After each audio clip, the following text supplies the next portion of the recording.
¿Qué tal, amigos? Buen día. Yo soy Omar Valenzuela y a nombre de CADEFI les doy la bienvenida a una sesión más, a un curso más, que hemos denominado Medios de Defensa en contra de actos fiscales y administrativos que pueden aplicar el contador. ¿Por qué le pusimos así a este curso? ¿Por qué lo denominamos de esta manera? Entendemos que muchas veces la instrucción que recibe el contador como parte de su formación, la información que tiene a la mano un contador, es enfocada justamente a las funciones contables, a las funciones fiscales, y a veces no tienen esta instrucción que sí recibimos los abogados en cuanto a los medios de defensa. Por esa razón, consideramos importante que, si bien no se espera que el contador en algún momento litigue los asuntos, lo cierto es que es importante que como contadores comprendan cuál es la esencia fundamental de los medios de defensa, y de eso estaremos platicando el día de hoy. Es importante que, además de que conozcamos las reglas del procedimiento, cómo promover un medio de defensa, qué requisitos debe tener un escrito de recurso, un escrito de demanda de nulidad, por ejemplo, un escrito de demanda de amparo, qué pruebas debo acompañar, en qué momento, qué plazo tengo, ante quién se interpone. Si bien es importante tener en cuenta todas esas reglas que se contienen en el Código Fiscal, en la Ley Federal de Procedimiento Contencioso Administrativo, en la propia Ley de Amparo, en la Ley Federal de Procedimiento Administrativo, si bien es importante conocer esas reglas que ya analizaremos, lo cierto es que lo más importante es entender qué vamos a plantear en un medio de defensa, qué violación vamos a hacer valer. Eso es lo más importante, entender cuáles son los conceptos fundamentales, por ejemplo, de fundamentación y motivación, los principios de legalidad, de tipicidad.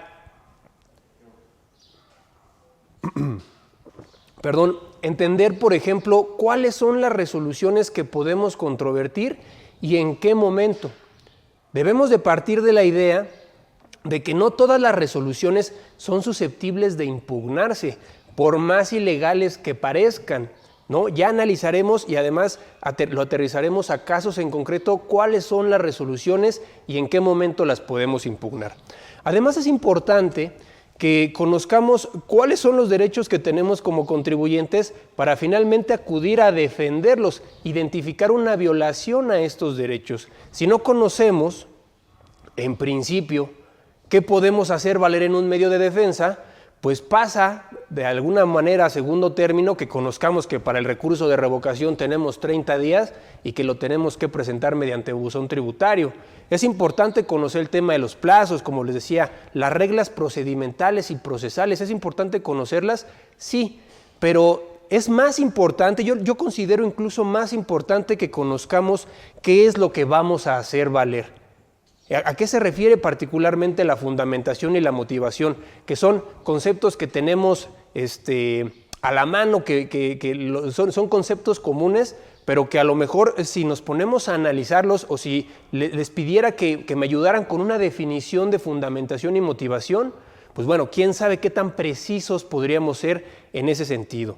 Entonces, lo más importante en este punto, y así vamos a iniciar nuestra sesión, es entender estos conceptos fundamentales dentro de los medios de defensa, y a la postre haremos el análisis y los comentarios relativos a estas reglas procedimentales. Como les reitero, es más importante saber qué vamos a hacer valer y cómo lo vamos a plantear que tal vez conocer las reglas. ¿Que es importante? Sí. Esas reglas ya vienen en el Código Fiscal, ya vienen en la Ley Federal de Procedimiento Contencioso Administrativo, pero este análisis que haremos hoy creo que será muy interesante en ese sentido y creo que nos va a dar un panorama un poco más preciso enfocado a los contadores para que podamos entender este tema de los medios de defensa. Comprender los medios de defensa, como ya les comentaba, va más allá de entender las reglas, es saber qué vamos a hacer valer. Finalmente, nuestro sistema normativo, la trama procesal que existe de los medios de defensa en nuestro sistema jurídico, de cierta manera es lógica, pero debemos entender en qué momento estamos en presencia de una instancia administrativa, por ejemplo, y en qué momento estamos en presencia de una instancia jurisdiccional.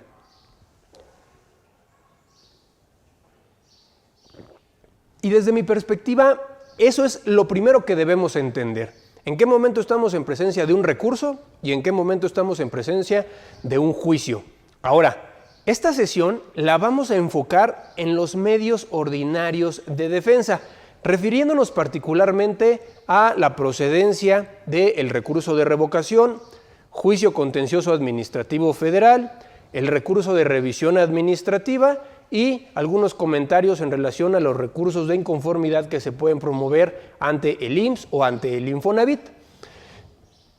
¿A qué me refiero con medios ordinarios de defensa? Son estos medios que la legislación permite revisar la legalidad de los actos, ¿no? Esta lámina no tiene particularmente alguna relación, ya llegaremos a ella, pero cuando me refiero a los medios ordinarios de defensa, me voy a referir justamente a estos que acabamos de enunciar: recurso de revocación, juicio de nulidad, recurso de revisión administrativa y los recursos de inconformidad. ¿Por qué? Porque hay actos administrativos respecto de los cuales proceden medios extraordinarios de defensa. Y estos medios extraordinarios, cuando me refiero a medio extraordinario de defensa, me estoy refiriendo particularmente al juicio de amparo en la vía indirecta. ¿Esto qué significa? Que nos vamos a referir a los medios ordinarios en esta sesión y si bien haremos algunos comentarios respecto del juicio de amparo, en qué momento y respecto de qué actos lo podemos promover, lo cierto es que ya en alguna sesión anterior abordamos este tema del juicio de amparo en contra de actos fiscales. Si ustedes buscan en su videoteca de CADEFI, van a encontrar justamente una sesión en donde abordamos particularmente este tema. ¿Cuáles actos, en qué momento y por qué resulta procedente el juicio de amparo en materia administrativa y concretamente en materia fiscal? ¿De acuerdo? Entonces, esta sesión está encaminado a estos medios ordinarios de defensa en virtud de que los medios extraordinarios ya los abordamos en una sesión anterior y bueno, no me gustaría que se fueran mezclando ambos temas. Además, ¿por qué es importante? Permítanme hacer este comentario. ¿Por qué es importante distinguir un juicio y un recurso? En principio, un juicio tiene una trama procesal triangular. Es decir, ahí lo que se privilegia es la igualdad de las partes. Viene un tercero a dirimir una controversia. En este caso, ese tercero se llama Tribunal Federal de Justicia Administrativa. Mientras tanto, un recurso es una instancia lineal. Es el contribuyente que lo promueve ante la propia autoridad que emitió el acto. Si bien lo resuelve la administración jurídica, lo cierto es que no deja de ser un órgano dentro del servicio de administración tributaria. Entonces, de esta manera podemos empezar a distinguir lo que en esencia es un recurso administrativo y en esencia es un juicio, una instancia jurisdiccional. Como les comentaba, el recurso administrativo se promueve en todos los casos ante una autoridad, ante la autoridad que emitió el acto que vamos a controvertir. Vamos a quedarnos con esa idea. Inclusive la palabra recurso, de recursar, de volver a cursar, significa que sometemos ante la autoridad administrativa que emitió el acto consideraciones, agravios, argumentos lógicos jurídicos para demostrar que ese acto en particular podría ser ilegal, que ese acto en particular viola mi esfera de derechos y se lo sometemos a la propia autoridad. ¿Acudir a un recurso tiene ciertas ventajas? Sí, ya les platicaremos. Mientras tanto, acudir a un juicio contencioso, sometemos esta controversia, pero ante un tercero que va a privilegiar que ambas partes tengan la misma posibilidad procesal de demostrar sus pretensiones, que tengan los mismos derechos, los mismos plazos y que se privilegie esta igualdad entre las partes. En un recurso, lo que se va a privilegiar es la autotutela administrativa. Es decir, la autoridad administrativa será quien finalmente determine, interprete, revise el acto, revise la ley, la interprete y determine si un acto viola los derechos de un contribuyente, si un acto se emitió fuera de lo previsto por las propias disposiciones fiscales, si un acto tiene algún vicio de ilegalidad que derive en que lo procedente sea dejar sin efectos este acto. En fin, será la propia autotutela administrativa, la propia autoridad administrativa, quien finalmente decida sobre la legalidad de este acto. Desafortunadamente, y haciendo una primer crítica, este principio de autotutela administrativa se ha convertido en una tendencia por parte de las autoridades administrativas de confirmar lo que ya se ha estado emitiendo. Desafortunadamente es raro, no digo que no suceda, digo que es raro encontrar que una autoridad administrativa finalmente resuelva con un sentido de justicia más allá de un sentido de fidelidad a la administración pública o que se analice verdaderamente la legalidad de los actos más allá de considerar que al momento de dejar sin efecto sus propios actos se está de alguna manera traicionando a la administración o a la investidura que desempeñan. Desafortunadamente así es, muchas veces por eso no se sugiere en algunos casos acudir a los recursos administrativos, porque ya tenemos como litigantes, quienes nos dedicamos particularmente a estos temas, hemos descubierto que la postura de la autoridad, en lugar de que funcione como una tutela administrativa, funciona como un trámite de confirmación de los actos impugnados. Afortunadamente, en nuestra legislación, los recursos administrativos que mencionaba hace un momento son de naturaleza optativa. Eso significa que no es necesario agotarlos previo a acudir a una instancia jurisdiccional, como lo es el juicio contencioso administrativo. En ese sentido, esa es, digamos, la crítica que le podemos hacer de inicio a los recursos administrativos y que estamos comparando con los medios de defensa, con una instancia jurisdiccional. En ese sentido, la labor que hará la autoridad que va a resolver un recurso administrativo es una función administrativa, aunque materialmente la podríamos considerar como una función jurisdiccional, en la medida que va a analizar pruebas, va a analizar agravios y finalmente va a emitir una resolución que debiera estar fundada y motivada y que de manera exhaustiva contemple todo lo que sucedió en este trámite de recurso administrativo para finalmente resolver esa instancia. Sin embargo, la naturaleza que tiene esa resolución que resuelve un recurso administrativo es una función administrativa, ¿de acuerdo? Mientras que si sometemos a consideración de un tercero, de un tribunal, una controversia, tanto el contribuyente como la autoridad fiscal tendrán la misma naturaleza de parte actora y parte demandada. Si algún día ustedes promueven un juicio contencioso administrativo y acuden a consultar el expediente al Tribunal Federal de Justicia Administrativa, es muy probable que la persona que los atiende les pregunten si viene por parte actora o parte demandada. La parte actora es la parte demandante, la parte que promovió la demanda, la parte que está acusando de ilegal un acto administrativo, y la parte demandada será en este caso la autoridad que emitió este acto administrativo.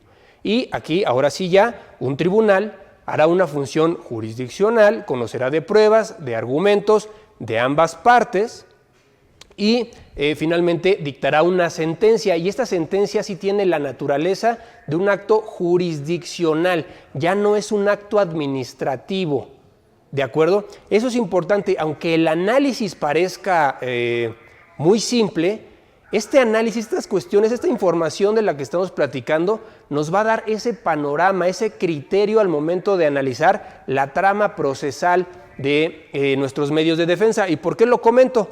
Vamos a suponer que promovemos un recurso administrativo y se obtiene una resolución a ese recurso administrativo en donde la autoridad finalmente resuelve nuestra controversia entre comillas, y tenemos una resolución en donde se califican de fundados o infundados los argumentos que se hicieron valer por el contribuyente o por el particular.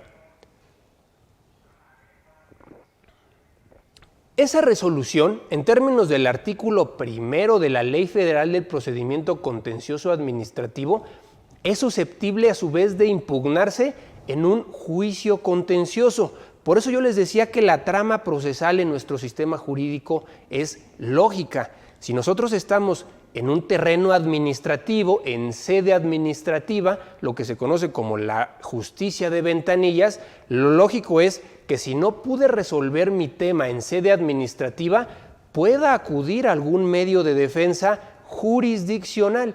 Entonces, lo que va a suceder es que voy a tener, vamos a llamarle así, dos instancias. La primera sería mi recurso y posteriormente, si en el recurso no obtuve una resolución favorable a los intereses del contribuyente, podré acudir a un medio de defensa, ojo, en contra de la resolución que yo fui a recurrir y en contra de la resolución recaída a mi recurso. Podré tomar esas dos resoluciones y llevarlos a un plano jurisdiccional. Ya estamos saliendo del plano administrativo. Ahora, hay que tener en cuenta, me gustaría hacer esta precisión, no estoy diciendo que no valga la pena nunca acudir a los recursos administrativos. Sí hay supuestos muy particulares, que ya platicaremos, en donde es conveniente acudir. Les voy a citar algunos, por ejemplo, a reserva de que ya los veamos con su fundamento y su sustento. Vamos a pensar que en un procedimiento administrativo no tuve la oportunidad, llamémosle visita domiciliaria, no tuve la oportunidad de aportar todas las pruebas que tenía en mi poder, toda mi contabilidad o todos los elementos de prueba para poder demostrar pues que me encuentro al día cumpliendo con mis obligaciones formales y sustantivas en el cumplimiento de mis obligaciones fiscales. Y entonces la autoridad, a la conclusión de este procedimiento administrativo, me determina un crédito fiscal. Si yo acudo directamente al juicio contencioso administrativo, como ya lo platicamos, me salgo de esa instancia administrativa, me salgo del litigio con la autoridad, me voy con un tercero, ya no puedo aportar mayores elementos porque esos elementos los debía haber aportado en sede administrativa. Entonces, en ese caso yo les preguntaría, a ver, en la visita domiciliaria, ¿aportaste todos tus documentos? No, es que hubo unos que no teníamos y no lo tuvimos a tiempo y lo estamos preparando y no los encontramos. Ah, perfecto, está bien. Entonces, agotemos el recurso de revocación.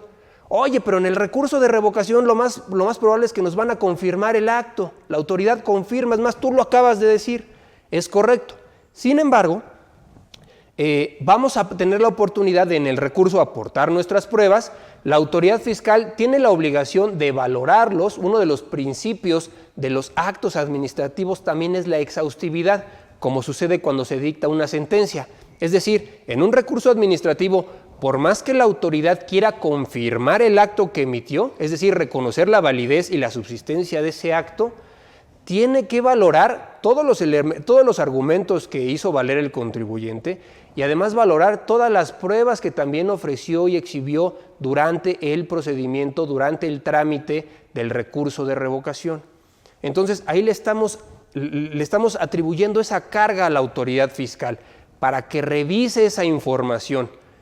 En cambio, si yo me voy directamente al juicio contencioso administrativo, como me salgo de sede administrativa, entonces ya no podré aportar esas pruebas y me quedo sin todos los elementos que me podrían favorecer en un medio de defensa. Entonces, por ejemplo, en ese caso mi sugerencia sería, agotemos el recurso de revocación.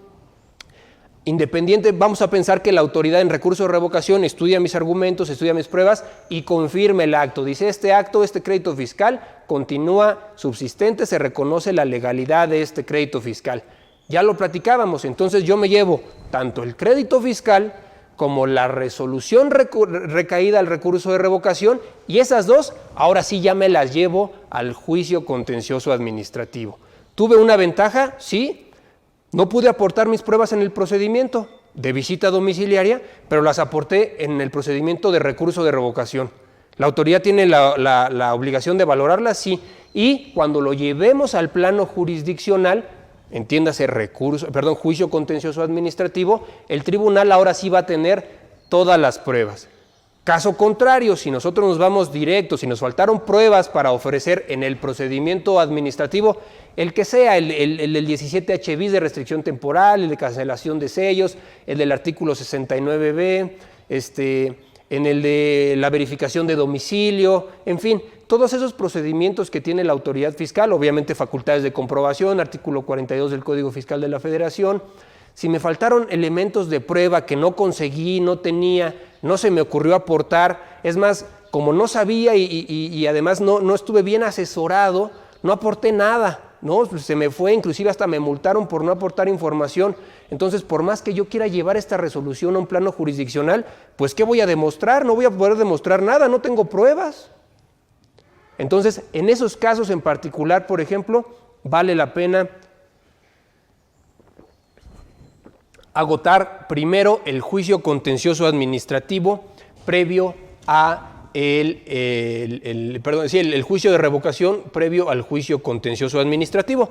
¿Va a tardar un poco más en resolverse mi asunto? Sí, pero va a tener mayores elementos, mayores pruebas para que finalmente podamos convencer a una sala del Tribunal Federal de Justicia Administrativa de que nos asiste la razón y de que la resolución emitida por la autoridad fiscal se emitió de manera ilegal. En ese sentido, creo que por eso es importante conocer la esencia de los medios de defensa. Espero estar transmitiendo esta idea porque si ahorita solamente analizáramos cuántos días tenemos, qué requisitos debe tener el recurso, como lo platicábamos al inicio de la sesión, pues creo que nos estaríamos perdiendo de este contexto práctico. Finalmente, todos estos conceptos que vamos a explicar en esta sesión los vamos a relacionar con actos en concreto. ¿Qué pasa si me llega una facultad de comprobación? ¿Qué pasa si me llega una multa, un crédito fiscal, me cancelan mi sello, 69B? Es más, cartas de invitación. ¿Qué pasa si recibo una carta de invitación y no sé si la puedo impugnar, no sé si la debo atender, si esto se resuelve con los medios de defensa, ahí estamos en sede administrativa, pero ¿qué va a suceder? Todo ese contexto, como les comentaba, es, desde mi perspectiva, igual de importante que conocer las reglas del juego, las reglas del procedimiento. Por eso analizaremos esta parte que muchas veces como contadores no lo reciben como parte de su instrucción, no lo reciben como parte de la formación profesional que tienen. Eso muchas veces nos lo dejan a los abogados y está bien. De alguna manera nosotros en esta sesión la intención no es atribuirle también la responsabilidad al contador de que sea el litigante de la empresa. Hay contadores que se dedican también al litigio y además lo hacen muy bien, todo mi reconocimiento para ellos, pero en muchas ocasiones el contador ya tiene otras atribuciones como para que además le adjudiquemos, le achaquemos esta responsabilidad de estar controvirtiendo los actos de defensa. Sin embargo, y ustedes amigos no me dejarán mentir, lo más probable es que el empresario ante un acto de autoridad se acerca con el contador. Es decir, si recibimos una visita domiciliaria, el contador. Si recibimos un requerimiento de información, mándaselo al contador. Si recibimos una visita de verificación de la Secretaría del Trabajo para verificar el cumplimiento de las condiciones generales de trabajo, mándaselo al contador. Si nos bloquearon los sellos, o bueno, si nos cancelaron o nos restringieron temporalmente el uso del certificado de sello digital, el contador. Si nos llegó un requerimiento del artículo 69B, el contador. Si nos llegó una carta de invitación, con el contador. Finalmente, la función del contador les ha venido exigiendo que desempeñen todas estas funciones y que conozcan todos estos procedimientos.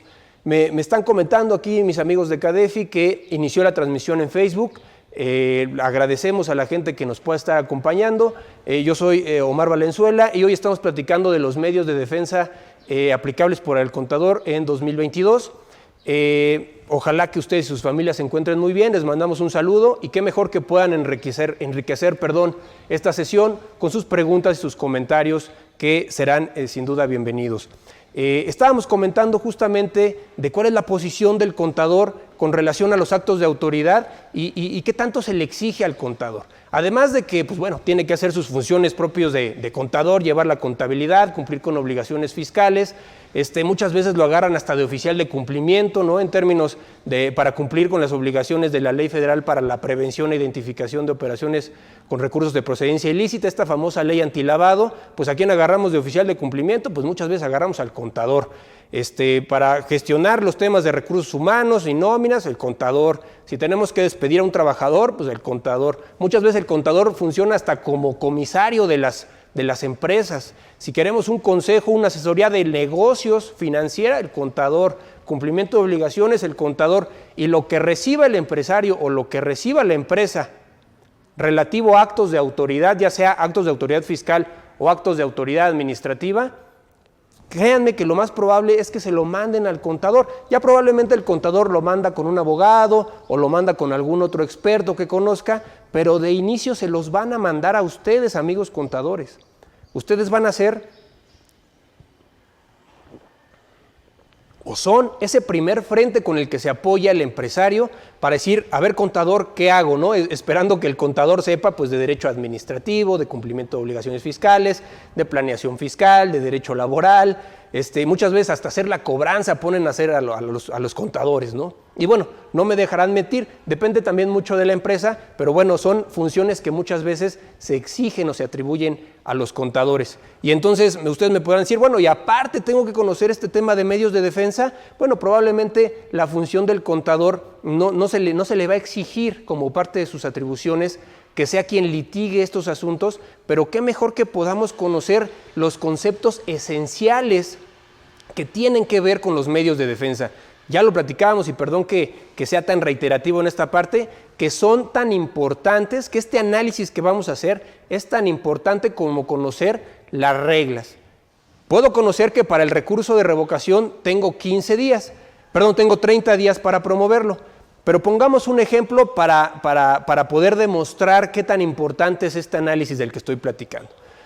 ¿Qué sucede si la autoridad fiscal, vamos a llamarle el SAT, me interpone, me determina una multa por no haber presentado mis declaraciones en tiempo? Esa multa llega al buzón tributario y el empresario dice, bueno, ¿qué hacemos, contador? Y el contador, estudioso de la materia fiscal y estudioso del código fiscal, podría decir, podemos acudir al recurso de revocación porque, bueno, pues es una autoridad fiscal, esta multa tendría la naturaleza también de crédito fiscal, entonces la podemos controvertir por esa vía. Perfecto. ¿Qué pasaría si también el SAT me impone una multa por el incumplimiento a las obligaciones que tiene la empresa, pero esta multa la impone por no haber cumplido con las obligaciones en términos de la Ley Federal para la Prevención e Identificación de Operaciones con Recursos de Procedencia Ilícita, que en adelante denominaremos Ley Antilavado? ¿Qué pasa si, recordemos que en términos del artículo 17 de esta ley, existen actividades vulnerables y tenemos obligaciones de presentar avisos, de identificar a nuestros clientes, de hacer nuestros expedientes? ¿Y qué pasa si una empresa, vamos a pensar, ni siquiera sabía que es una actividad vulnerable, no sabía que tenía ciertas obligaciones y por lo tanto la autoridad fiscal, el SAT, que es competente para realizar este tipo de verificaciones, inicia una verificación, detecta el incumplimiento e impone una multa? No sé si ustedes, amigos, han tenido la oportunidad de revisar esta ley y de revisar la cuantía de estas multas, que son cuantías muy elevadas, son cuantías exorbitantes desde mi punto de vista. Inclusive en los medios de defensa que su servidor ha promovido en contra de estas multas, se ha acusado la inconstitucionalidad de estas disposiciones en virtud de que son multas excesivas desde mi punto de vista, que pueden arruinar a la empresa. Entonces tenemos una multa en el primer supuesto por el incumplimiento de nuestras obligaciones fiscales, es decir, no presenté mis declaraciones y me llega una multa. Pues bueno, ya quedamos que recurso de revocación. Y acá el SAT me va a poner una multa, me va a determinar una multa por incumplir con estas obligaciones de la ley antilavado. Entonces, a lo mejor nuestro razonamiento podría ser, pues si es el SAT, es autoridad fiscal, pues también procedería el recurso de revocación. ¿Y qué creen? Que no. No hacer un análisis exhaustivo, no hacer un análisis correcto de la naturaleza de las atribuciones del Servicio de Administración Tributaria, en este segundo caso, nos va a llevar a tomar una decisión equivocada. Toda vez que, si bien el SAT es una autoridad fiscal, cuando revisa el cumplimiento de obligaciones en términos de la ley antilavado, está actuando como una autoridad administrativa, no fiscal. Incluso la verificación se va a llevar a cabo en términos del artículo 62 en adelante de la Ley Federal del Procedimiento Administrativo, no en términos del artículo 42 del Código Fiscal de la Federación.